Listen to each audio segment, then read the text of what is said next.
magandang gabi sa inyong lahat. So, kayo ba pag nagtutupi kayo guys, anong ginagawa nyo sa birth? Paano tupi sa inyo at ang mga medyas? Yan, samahan nyo ako magtupi guys. So, ito, yan, dami ko tupi guys. See? Basket. First batch, natapos ko na naman ng November. So, ito, ano ba magtupi? So, ganito lang guys.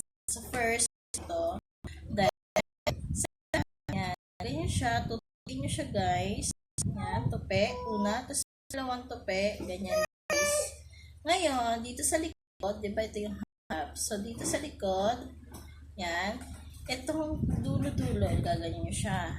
Yan, pati sa kabila. Yan, o di ba ganyan siya, style. So, ngayon, ito, sa dulo, ipapasok, i-roll mo siya paikot. Tapos, itong nandito, yan, ipapasok mo siya guys. Yan. Para makatipid kayo, tsaka hindi siya basta-basta natatanggal o napapasukan ng dumi. So, ganito siya guys, o, diba? Ang ganda. Pag medyas naman, yan ito. Same lang sa medyas guys. Ito sa medyas, o, yan. O, yan siya guys. I-roll nyo lang siya. Rolyo. Yan.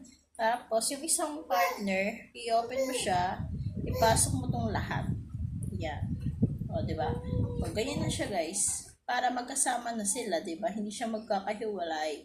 Tapos, nakakatipid pa kayo sa space. Yan lang guys. Yan. Sana tutunan kayo guys. Thank you for watching. God bless.